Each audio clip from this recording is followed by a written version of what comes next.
the answer to the following sentence. You ready for this? You know you're old when. Okay? That's what I need you to finish. You know you're old when. So for me, I'm going to start it off the ball rolling, and I'm going to say, you know you're old when you have to go to the chiropractor and get told that you've got a dodgy neck. But anyway, someone who is eternally youthful, and I'm delighted to say, in spite of the fact that Russ has disappeared off for this week, is very much still here. We are delighted to say that it's time to do a little bit of theatre business. Theatre, darling, with Jonathan Baz. Jonathan, a very good afternoon to you. And good afternoon to you too. And of course, you know you're old when, which I was quite taken by that line about 30 seconds ago. And I had a very witty comeback, but I've completely forgotten it. And there you go. That in itself is irony. You know, Rob, when you can't remember your witty comeback. Indeed. But I digress, because I do have some theatre to talk about. 3 shows to reference today as we get back into the swing of 2024. And the Indeed, first... But Jonathan, hang on a sec, because technically speaking, before we go into that, you and I have a job to do. We actually have to go to the theatre. Well, there you go. There, our background has now changed, so we're in the theatre. So that's fine. So now we can do theatre. Good. So, first show that I want to talk about, it's got 2 more days left to run. Closes at the end of this weekend, is the pantomime at the Palladium, which yes, Russ and I touched upon briefly, where I was speaking about regional pantomimes just before Christmas and how wonderful they are. And broadly ticket prices at a fraction of the cost of the Palladium. But I was very lucky to receive from Mrs. Baz some tickets to the Palladium in the middle of its run. I'd having missed the press night when I was away out of the country. And we duly went off in one of the middle days of Christmas. And it is, of course, typically more expensive than the local, regional, fabulous pantomimes. But the Palladium pantomime is a spectacle. And I remember chatting about it with Russ, commenting that it was formulaic, etc. It's the same old. But actually, this year in particular, they have actually stuck relatively well to the fairy tale in question, which this year is Peter Pan. But you can see where the money is spent. The sets are wonderful.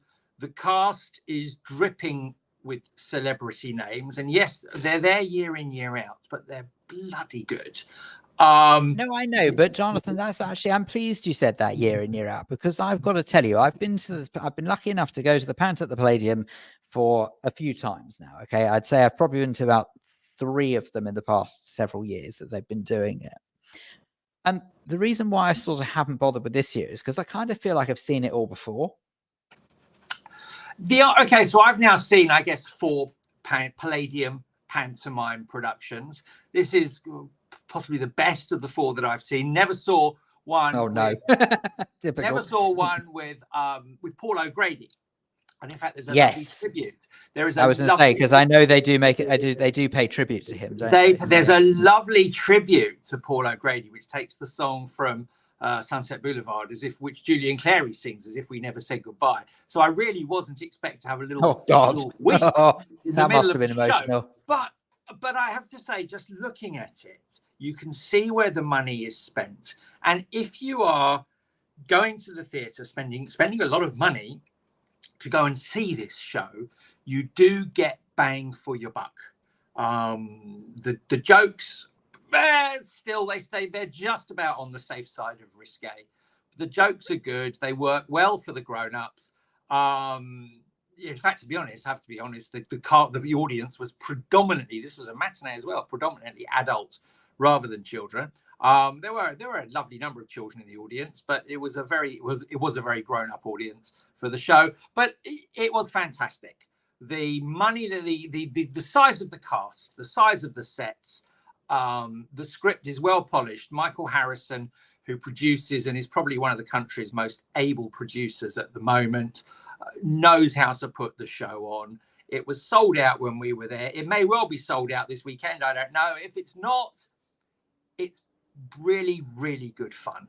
And I'll leave it's funny, it actually. I don't know about you, but I don't really associate, as soon as Christmas is done, I don't really associate theatre are still having pantos in production. So actually, I think now is probably a time to go if you want to go at all, in the hope that they haven't sold out. Because if a lot of people have that mindset where they just think to themselves that panto is just for Christmas, well, actually, you got the first couple of weeks of January to also go. Maybe that's the quieter time and a good chance to catch it. And maybe just cling on to a little bit of that festive cheer that we get at the end of a year. Intriguingly, last year, Ian McKellen was Mother Goose in a panto that opened in Brighton just before Christmas, a couple of weeks before Christmas for the press. Oh, in panto, thank goodness for that. I thought you meant it was just a hobby. No. He was in Mother Goose, opened in Brighton, a couple of weeks down there, then into the West End for super price tickets in a panto with John Bishop as his on-stage hubby, and a panto that actually ran for 4 months. McKellen took it on the road, and again, touched on this with Russ just before Christmas. McKellen took it on the road. I know people who saw it in Cardiff in April, thought it was still fantastic. They deliberately diluted Christmas references from the show. But there you had a pantomime running well into the spring, albeit with spectacular star billing. So that was what was putting the bums on the seats. But, you know, from what I hear, we saw it before Christmas. It was fabulous. I've spoken to people who saw it in April, equally enjoyable. So it's an interesting concept. But I do agree with you. It's usually as Christmas associated with Christmas as much as having a stocking at the end of your bed and Satsumas and Santa coming down the chimney. It is a Christmas thing. What's going on at the Palladium for 2 more days is very, very good. Now, lovely Demisa makes a very good point here. She says the price of the seats of the Palladium panto make it excessively expensive for everyone, let alone taking a family, anything between £50 and £200. She's right, you know, by the time you try and take a family, that's an awful lot of money to lay out. Yep.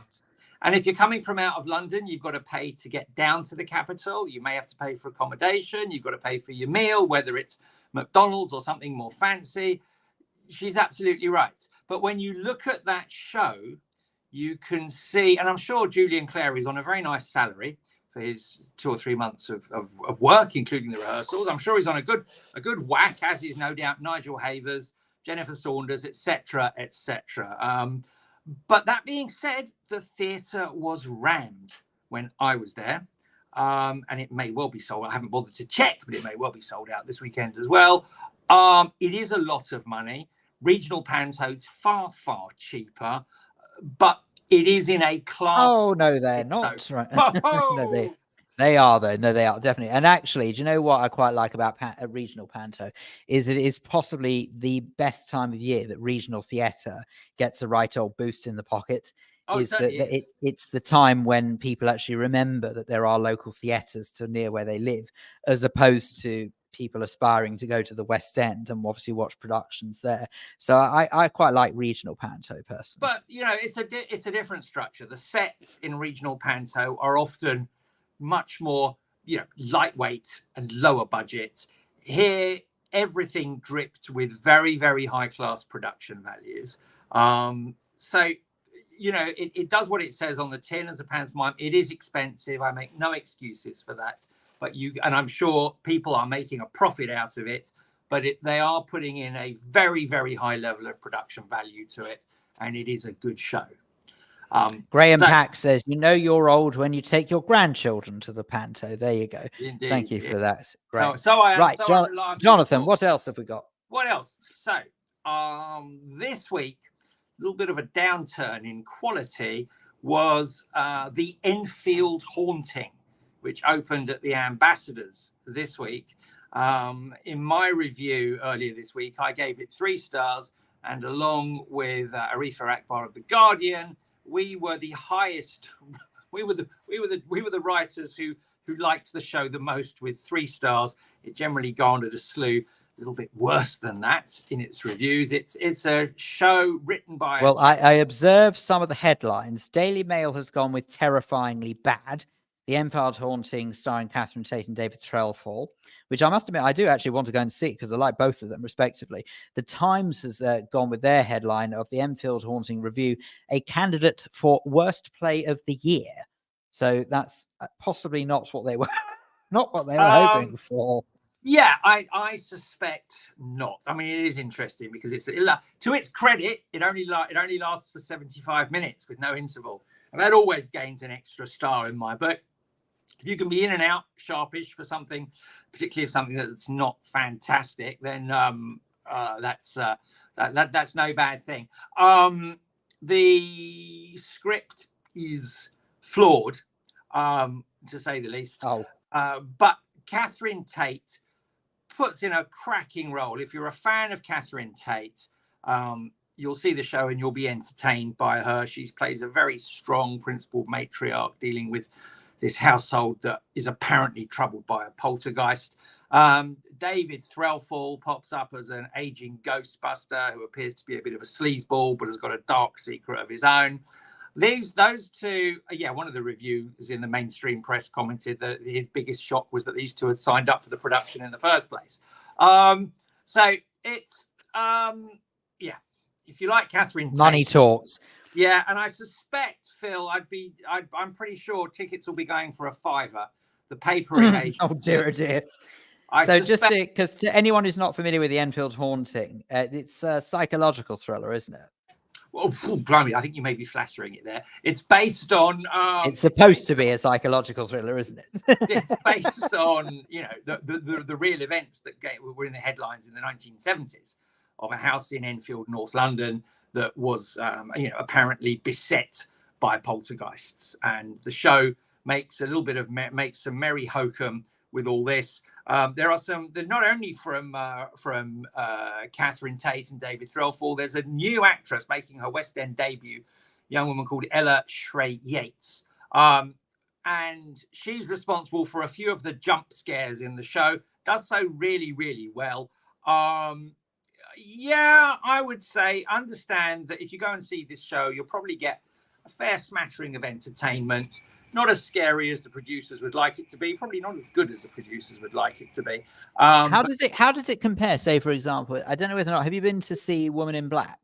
I have not seen Woman in Black, which I think is the closer is closely. But what I did see, gosh, a good few years before the pandemic, was a wonderfully produced take on The Exorcist that Bill Kenwright put together, opened in Manchester.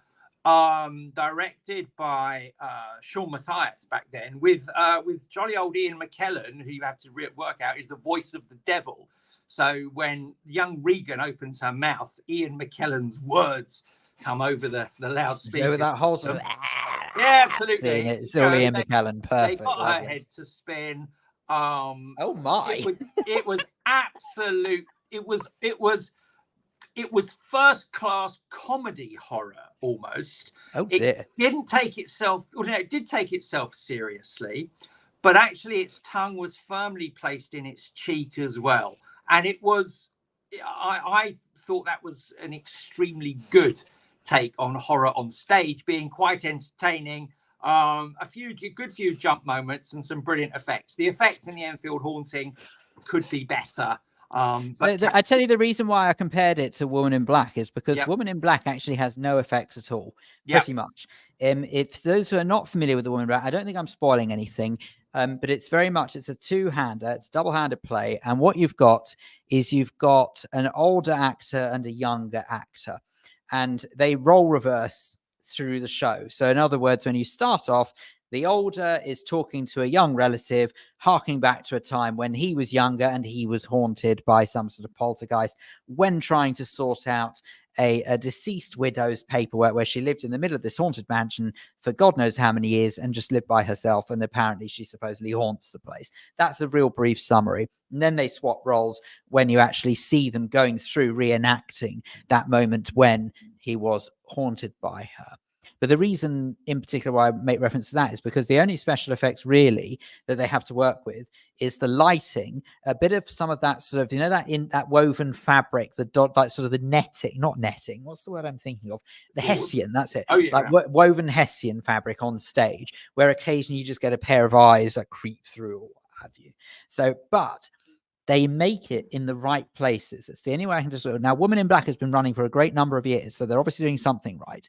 But what they do and again, like I said, I don't believe this is spoiling anything for anyone, is that they know exactly the right time to strike with something that could put fear into the audience. And that's why I was rather hoping that Enfield Haunting would be something along the lines of like inspired lines, but by the sound of it, not really. I suspect, even though I've not seen Woman in Black, I suspect the Enfield Haunting is not in the same league. Because the Woman in Black has always been spoke of very praisingly, both for its script and its acting in the various casts that have gone through it. And the Enfield Haunting, I doubt it's close to being in the same league. Well, let me tell you, I've seen Woman in Black twice, so I hope that tells something. So what else have we got? Saving the best till last is a national theatre, not a revival, more of a transfer, where The Motive and the Cue, that opened last year in May in the Littleton Theatre on the South Bank, has now transferred to the Noel Coward Theatre in St Martin's Lane. And this is perhaps the finest bit of new writing to have emerged in London during last year. It's an intriguing play written by Jack Thorne, who is not, he's one of the most gifted playwrights of his generation. He's the sort of today's Peter Shaffer, for want of a better analogy. Wow. He's brilliant. So, amongst other things, he's written the Harry Potter play that cleverly transformed. Yes, so if you need any reassurance of how capable he is, that's certainly quite the accolade. He wrote that. And so The Motive and the Cue is an absolutely intriguing, and what a visionary bloke to take this story, reminding me of Schaffer tackling Amadeus and looking at the conflict between Salieri and Mozart. And The Motive and the Cue is all about when Richard Burton played Hamlet in 1964 on Broadway and was directed by Sir John Gielgud. And in 1964, Sir John Gielgud was really into the early stages of the decline of his career that had been, or probably quite established into the decline of his career that had been stratospheric for his interpretations of Shakespeare. Richard Burton was, of course, riding high. Cleopatra had just been released. He was married to Elizabeth Taylor. He was an absolute hellraiser of an individual. And in this play, Mark Gatiss, or Gatiss, I'm never quite sure how to pronounce that surname. I don't know, me. That's why I stick to the surname Dave. It's just easier to say. But of course, the problem with that is people think it's the first name, so it's every cloud and all that. But anyway, Mark Gatiss plays Sir John Gielgud, and Johnny. Oh, we're getting the thumbs up from Chantal. Chantal, is it Gatiss? Is it? Yes. Chantal says Gatiss. There you go. Thank you. And Johnny Flynn, who currently, of course, is just hit our screens as the very young Nicholas Winton from One Life. Johnny Flynn plays Richard Burton. I've now seen this play 3 times. Once when it press night opened at the National, I took my son to see it before it closed at the National because he adores Hamlet. He walked out of the theatre saying it was the best piece of modern writing he'd ever seen. And then I saw. Now look, Jonathan, the question on everyone's lips is: does Flynn do justice to Richard Burton's extraordinary tones? Yes. Oh, good. In a way that, for example, you can go and see The Lion King and you forget that the puppeteers are there, or Warhorse, and you believe that you're watching a horse. And you believe that you're watching the animals. When you watch these two on stage, particularly those of us who've got some recollection or some association with what Richard Burton sounds like, or Sir John Gielgud sound, what they both sounded like, of course. It's uncanny. And there is an ending that delivers such an incredible punch. I'm not going to say how it ends. It reduced me to tears on all 3 occasions. The performance, was it that bad? The performances are gorgeous. The script is so intelligent. If you know your Hamlet, it helps because there are some lovely, lovely references to bits of the story of Hamlet. But you don't have to know Hamlet because the dynamic between these 2 guys, Tuppence Middleton plays Elizabeth Taylor. She's another spot-on performance. No, I've heard her name. Why? Hang on a second. Possibly because I just mentioned it. No. I definitely am aware of her, but she's great. She does a fabulous Elizabeth Taylor. And coming back to the show, you know, a couple of weeks ago, having last seen it a few months ago, these two leads have only matured in their roles. Oh yeah, she was in Downton Abbey. That's why. Sorry. And it's just quite simply, it's a gorgeous night of intelligent theatre, fantastically performed, brilliant story. What I will say is that Burton's Hamlet proved to be the longest running Hamlet that had ever played on Broadway. Yeah, which, you know, because the Americans like a few songs in their plays. It's a remarkable production. So marvelous stuff. So that's Motive and the Queue. And that's rather disappointingly at the Noel Coward Theatre rather than the Gielgud Theatre. But let's not dwell on that. Let's not pick that apart. It's running until the 23rd of March. Splendid stuff. Jonathan Bass, thank you so much.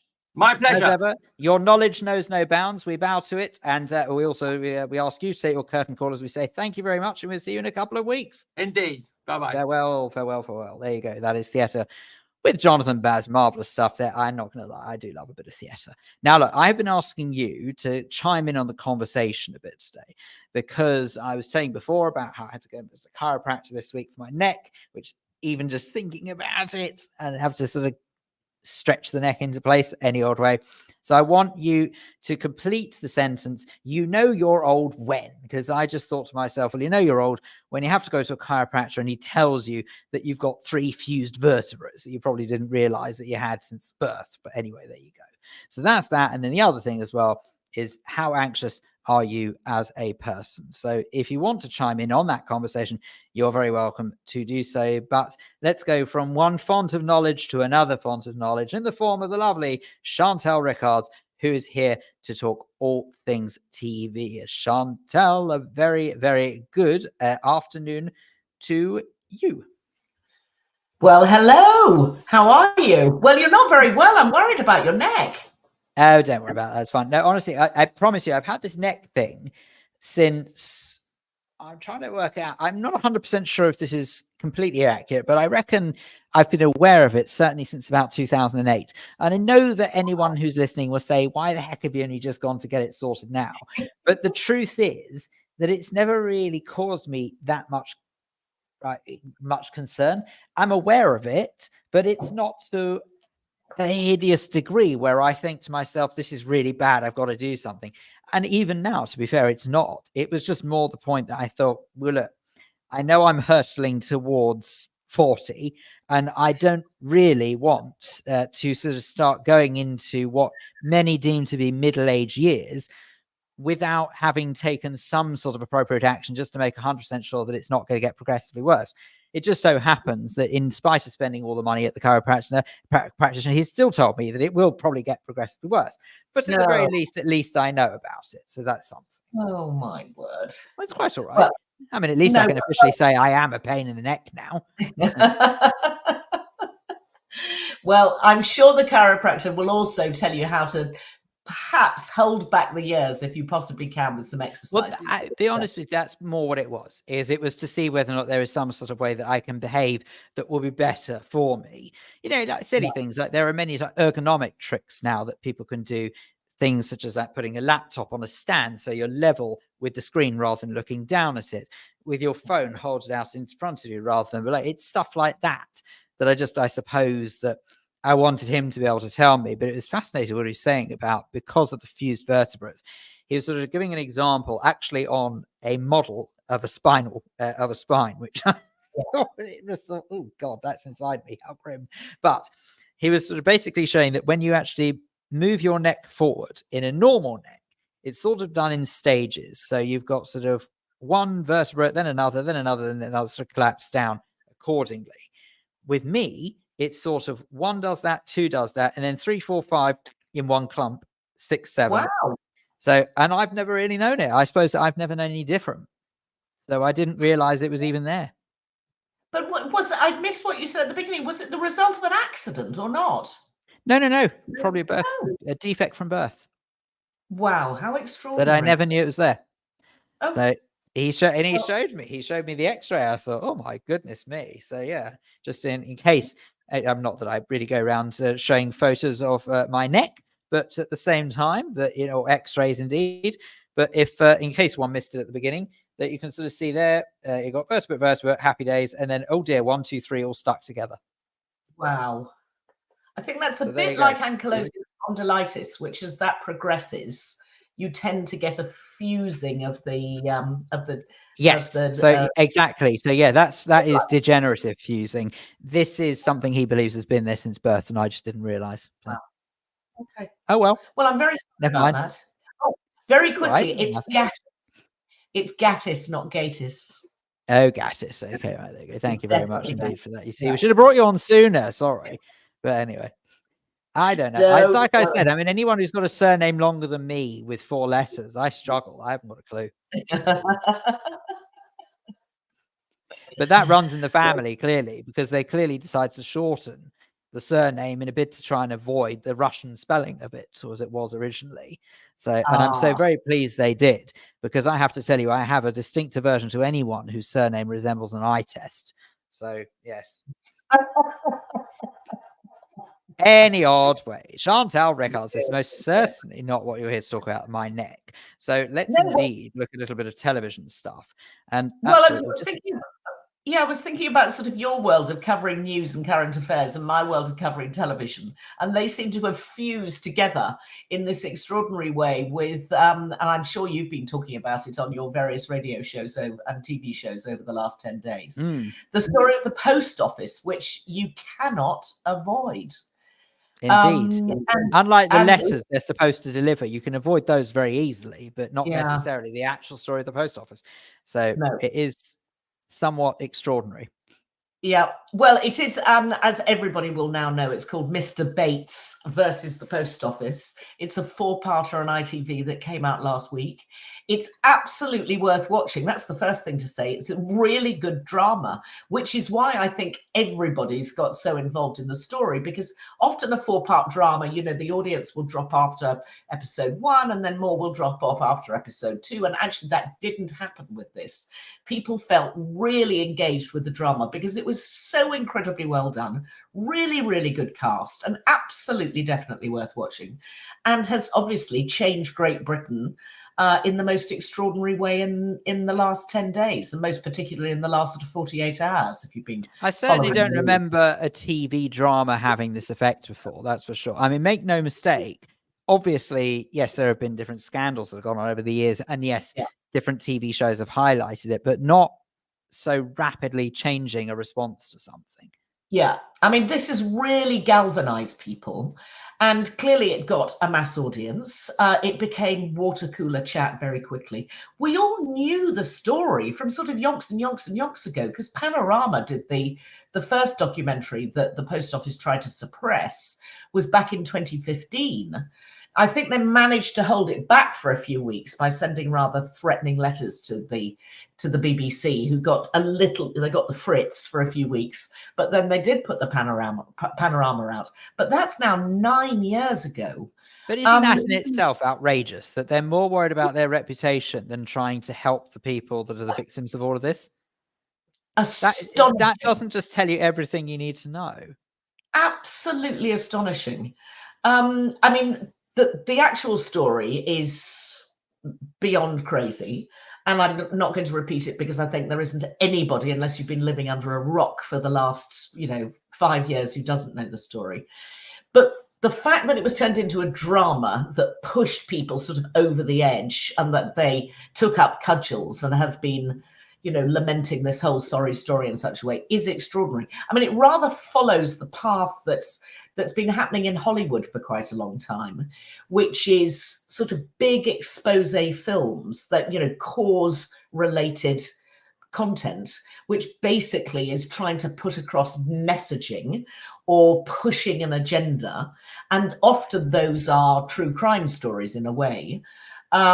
If you think of the story of the Boston Post, which talked about the sex scandal in Boston. That won an Oscar about 5 years ago, maybe 6. But it's stories like that, that when they're suddenly packaged up in a fantastically dramatic way, and you don't have to watch a whole sort of 20 years story being played out for real in the news, that you can see it and understand it so much better in this sort of I wonder whether or not, though, that what kind of effect, if any, I mean, it's possible, I suppose, that the actual Horizon victims, and if you, by the way, if anyone watching, listening who doesn't potentially know the background to this story, I'm sure you must do, but if you don't, please look up the Horizon scandal and everything you need to know will be there. But in regards to actual victims, genuine victims of the Horizon scandal, as opposed to those who portrayed them, I do have to wonder what this did for them. You know, part of them must have been absolutely delighted that this has brought it to the fore again to potentially resolve it once and for all. And even now in this week, we hear that the Prime Minister is even discussing the idea of potentially exonerating all victims. Yep. Well, I mean, about blooming time springs to mind, but let's not dwell on that too much. You know, let's not actually underestimate what kind of impact this would have had. Some people would have died thinking they were found guilty without being able to clear their names, when of course they weren't guilty, that is. And then you've got others who have had to live with this for years, possibly affecting their ability to get other jobs because they're worried about how employers are going to treat them. So that actually possibly renders them, how can I put it, not useless, but you know what I mean? Out of, like, not employable, if you like, because of it. All of this stuff that sort of is just all because of some ridiculous fault in a system that someone didn't think to take responsibility for. In fact, actually, the post office did all they could, as you've proven with the whole BBC Panorama thing, just as one example, to try and cover it up rather than say, you know what, yeah, we screwed up, really sorry. I know. And that again is extraordinary. I mean, you know, I don't know how people live with sort of deep, dark secrets like that, because it gnaws away at you. And you must, I don't know how people find the ability just to suppress all of that stuff in their lives. But I mean, just thinking about the radio show that we're on right now, Phil, think about the mental anxiety that those people and their families got put through. I mean, that's just shocking, let alone the financial stuff. That's appalling too.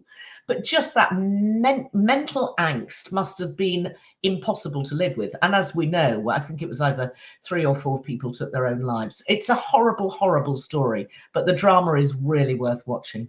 Fantastic. So that's Mr. Bates versus the Post Office, available on ITVX or whatever. ITV, and I'm sure it will sell around the world. I mean, it's not just such a domestic program that it won't get take up elsewhere. I think it'll probably sell very well for ITV. And I'm sure it'll win awards. You know, you couldn't avoid something like that next awards season. We're just closing the doors on the BAFTA Television Awards for this year. So final voting, was it first round voting, I think, is next week. BAFTA film voting closed today. But this time next year, you and I will be talking about Mr. Bates versus the Post Office as something that's bound. I hope so, because I always worry, any drama that's really good that comes out around this time of year, is there a danger that they will be forgotten about just because it's so far since it's literally the furthest point to award nominations? That's the problem. But anyway, but absolutely, Mr. Bates versus the Post Office, cracking stuff. Now, also, we should point out that I asked earlier on, you know, you're getting old when, and Kimmy Lashmar has returned with this. Said, you know, you're getting old when Phil says he's approaching 40. Well, I know. That's exactly what I thought, Kimmy. But look, it's not my saying that I'm getting old. I mean, no one gets younger with the possible exception of Barry Manilow, but like I'm not getting, I know that I'm not sort of old per se. I don't think anyone involved in this show is old per se, but it's more the point I'm trying to get at is that I recognize that in the 40 years, like in the 4th decade of living, well, actually, no, technically the 5th decade of living, in the 5th decade of living, that it is well and truly classed as middle age. And I don't want to neglect my health for the sake of thinking I don't want to hear what the doctor has to tell me. That's all I was trying to get at, honestly. But Francois Pascal says, Kimmy Lasher, I must be ancient next to Phil. Francois, you are most certainly not ancient. You are absolutely sensational, as you are, and we wouldn't have you any other way, I'm sure. There you go. And Karen Shortland, by the way, smiling and nodding at my analysis of the post office victims, the real victims, saying absolutely spot on there, Phil. Thank you very much indeed. And Graham chiming in saying, Phil, you know you're getting old when you've forgotten the question Phil originally asked. So the one thing we definitely will not forget is to carry on our conversation with something for our screens. So I knew you said something for the weekend. Indeed. That's the old expression, isn't it? Something for the screens. That's very old expression. Can I just say that at this stage, Chantal, I don't know whether or not you've had the chance to catch this yet, but you know how I am a little bit obsessed with Harlan Coben, who, of course, is an American author of the most superb nature, in my humble opinion. I like that. He's a good writer. He, honestly, I'm telling you, he is Agatha Christie of today. There's just no doubt. He's blooming brilliant. There's no other word to describe him.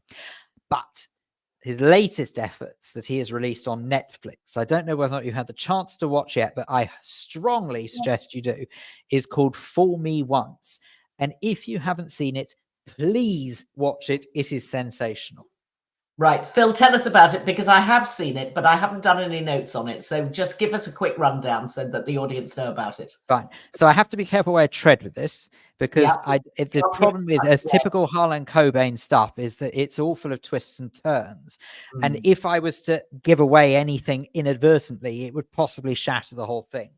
But let's just say that it's an 8-part series, and the 8 parts start when you see Michelle Keegan, who plays a widowed housewife of a very clearly successful and wealthy family, who owns some sort of pharmaceutical company. When you see her grieving over her late husband, played by Richard Armitage, who is another superb actor anyway. Yeah. He has been, basically he's been shot. Okay, he's been shot dead. And the opening image is you see her grieving over the loss of her husband. But what also goes on to unfold is that she has in recent months lost her sister as well. Indeed. So you see that she's lost 2 people that she's very close to. And how it unfolds is how the 2 murders are more connected than you as a viewer could ever imagine they were connected, when you just think someone's targeting the family, if that makes sense. Yeah. So I would say, have a look at it. It's called Fool Me Once. It's by Harlan Coben. That's all you need to know. It's on Netflix. I highly, highly, highly recommend it.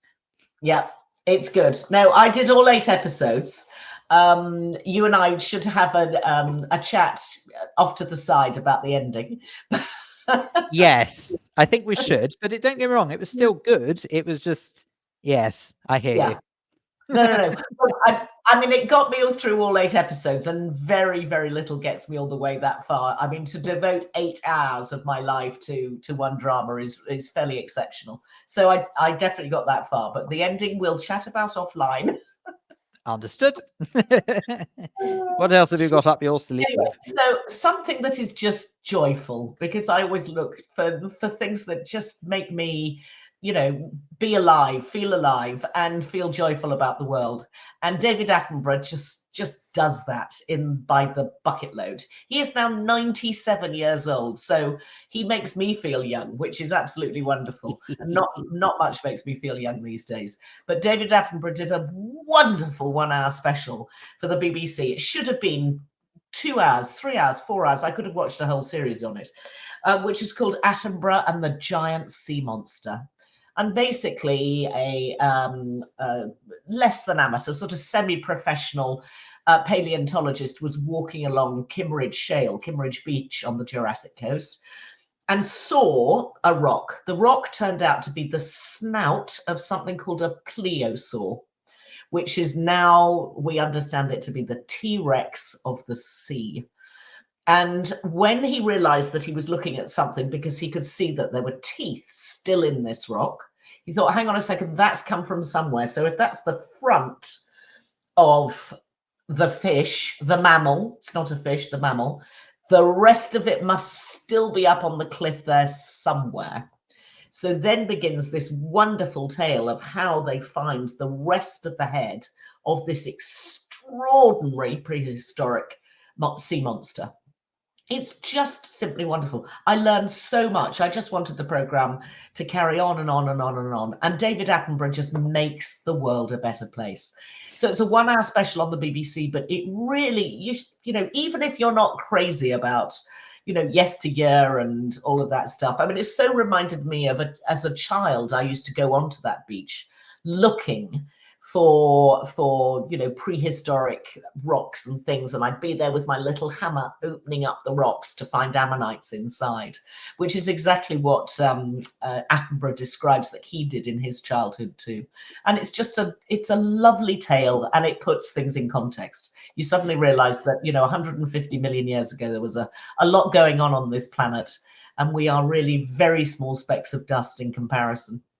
Oh, absolutely. And it's even before David Attenborough was around. So that tells you everything. So. Exactly. But I do have to. Do you watch Attenborough or not? Oh, yes, absolutely. But as a standard rule, I love most things he's in. The only thing I'm slightly worried about is because, and I don't necessarily think this is so much Attenborough's fault. I wonder whether or not it's more the politicizing of the subject, if you see what I mean, but bear with me, is that since climate change has become quite a hot potato in the world of politics, right?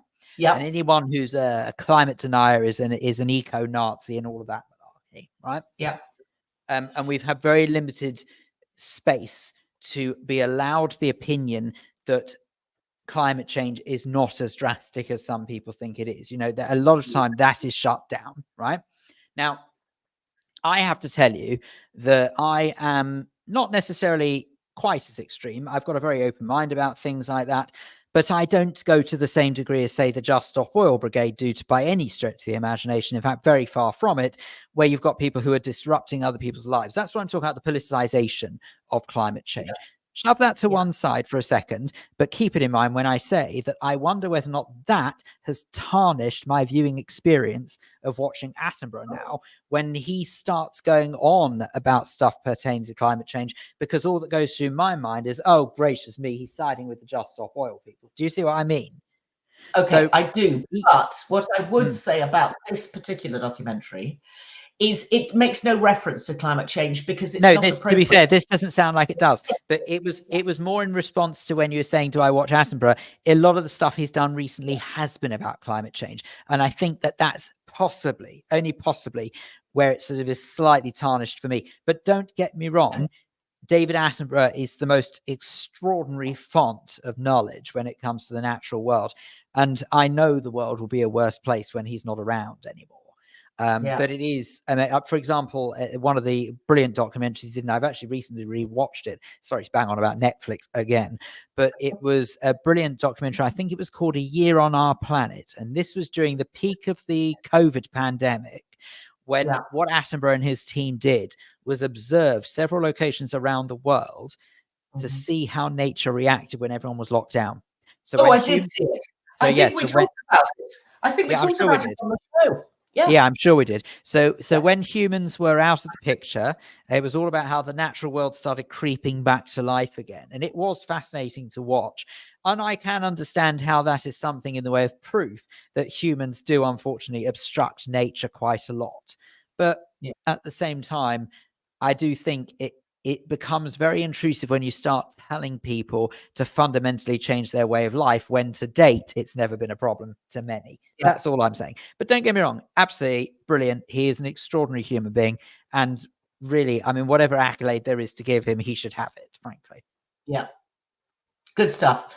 Jonathan Baz briefly mentioned the Nicholas Winton story, One Life, which is in the cinema at the moment. Go and see it. It will come onto the BBC soon. It was made by BBC Films.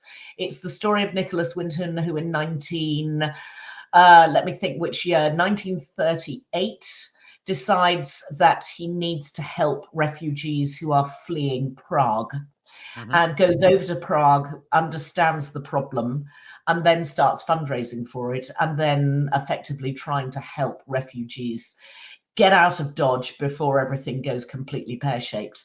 It's a wonderful story. I think it's known by everybody without giving it away, there is a wonderful sequence when he is on That's Life with Esther Rantzen some years later, which is when we join the story. And it's really him looking back on his life. His younger life is played by Johnny Flynn. The older life is played wonderfully by Anthony Hopkins. And Johnny Flynn's mother is Helena Bonham Carter. So it's a cracking cast. It's got pathos, it's got warmth, it's got real history. And it's the story of a very kind and gentle man, an empathic human being who helped other people. And it has a wonderful payoff at the end. So it's out there in the cinema at the moment. If you don't want to buy a cinema ticket, that's fine. But there are loads of deals around for cinema tickets. And don't forget, cinema tickets are normally cheaper if you buy them online. And if you want to wait, then wait. It'll be on the BBC. I don't know when. I don't know if it's scheduled yet for the BBC. But I would think within 6 months it'll be on the BBC. And it's really nicely done. It's worth watching. Anthony Hopkins, I think, he went through probably 10 or 20 years of making not terribly good films. And then in the last 5 years, made lots of really good films. Just in time when he announces his retirement, he's actually quite good again. Well, I think maybe he got bored with making movies because he was making some really odd choices of things that I didn't think he was particularly well suited to. But, I mean, he had the Oscar nomination for The Father. That was probably only 3 years ago or something. So, my problem, I think, with Anthony Hopkins is whenever he looks at him, you just sort of think, Hannibal Lecter. So I know. So that's the problem. I can't escape that image. And then it just seems really ironic that he now goes to play such a legendary figure such as Sir Nicholas Winton, who I have to say, of all the people I've been lucky enough, and I know that you have also been incredibly lucky in career as well to meet some extraordinary people in your life. And possibly there are ones that got away. Sir Nicholas Winton, for me, is the one who got away because I really tried very, very hard to secure an interview with him because I was determined beyond all determination could be, to meet the great man and to interview him. And I tried on more than one occasion, and I managed to get as far as being in contact with his daughter, and who used to look after his sort of media stuff. But it's needless to say that as he got to later life, he was well and truly into his 90s. He simply didn't want to do media anymore. And the chance of catching him on a good day was so rare that, unfortunately, needless to say, I never did catch him on a good day, and it just never happened. So I really was quite gutted when he died because I thought, bang goes that opportunity. But the truth is the opportunity probably went many years ago. But an extraordinary human being. And there's also this theory of actually it's not just obviously the collection of lives that he's had. I don't know how many exactly off the top of my head, exactly the number of people he did save from his actions. But then you need, was it 600-700, something like that? Something ridiculous. But then you have to think to yourself of all of the successive generations he's saved as a result of his actions. Absolutely. And that is mind-blowing. That's absolutely incredible. When you think of sort of however many children he saved, they obviously went on to have families and children and grandchildren. None of those people would be here if it weren't for Sir Nicholas Winton. And that is just unbelievable. Yeah. And that is writ large in the film, in the sequence around That's Life. So yeah, it's worth watching. It's sort of life enhancing, and we like stuff that's life enhancing. Absolutely. Just remind us the name of it, and it's called One Life, which is clearly it's a reference to That's Life. It's but it's not a very memorable title, to be honest. It's not, but I wonder whether or not what they're trying to do is, as you say, make reference to That's Life, but also I suppose just to say this is one human being who achieved the most extraordinary things. Yeah. Yeah. So I kind of get it. What have we got in the way of quickfire suggestions? Okay, well, quickfire, interesting way to describe it. We talked about a documentary a few months ago about the discovery of and the trialing of Viagra in South Wales. Well, quite. BBC brought out a brilliant... Quite a hard watch. A bit of a hard watch. Well, indeed it was. It was, honestly, it's terrific. It's called Men Up. It's on the BBC. It's like, if you love the Full Monty, it's that sort of sense of humor. There's gentleness and warmth, but there's real laugh out loud comedy as well. But it's not played for laughs. It's a really remarkable story. And it's mostly a story about male friendship and how men talk to each other about the issues in their life. That takes us back to the network that we are talking from today. It's absolutely lovely, and it is totally life enhancing and worth watching. And not everything has a happy ending, but there are lots of happy endings in Men Up. It's a 90-minute special and it's on the BBC. Definitely worth watching. Okay, I'll stop being immature now. Thank you very much for that. Any other suggestions that we can maybe end on a slightly less immature note on my part? Slightly more, I don't know. Well, if you, yes, Boys in the Boat, the new George Clooney movie. It's obviously in the cinema at the moment. I saw it 4 or 5 weeks ago, and Clooney was there at the Q&A. He was absolutely brilliant. It's basically Chariots. You must have met Clooney before in your travels. I have. Yeah, I've filmed at his home and interviewed him, and he's a terrific bloke and very funny. Naturally, very funny, very quick-witted. But The Boys in the Boat it's got all the right pieces. It's the story of 1936, the Olympics, throw in a couple of bad Nazis, i.e. Hitler. It's a rowing team from the University of Washington who are the underdogs. It's not even their team, it's their second team. Are they going to get to the Olympics or not? Are they going to win or not? It is not surprising, but it's charming and lovely. And as I just said, life enhancing. Definitely worth going to see. Edge of the seat stuff by the sound of it. Boys in the Boat. Stuff. Yeah, Chantal, thank you so much. As ever, a pleasure as always. And just a finishing note, lovely Demisa has come back saying, my niece Molly is in The Boys in the Boat. So there you go. What? Look at that. Wow. Not everyone can claim that. Thank you very much indeed for all of your messages. Bye, Chantal. Thank you very much indeed for all your messages today, your interaction, and for keeping Chantal and Jonathan and I company in the absence of a certain Mr. Kane. He is back on Monday as normal with Neil Long. I hope you'll watch them then from midday from Men's Radio. Bye-bye.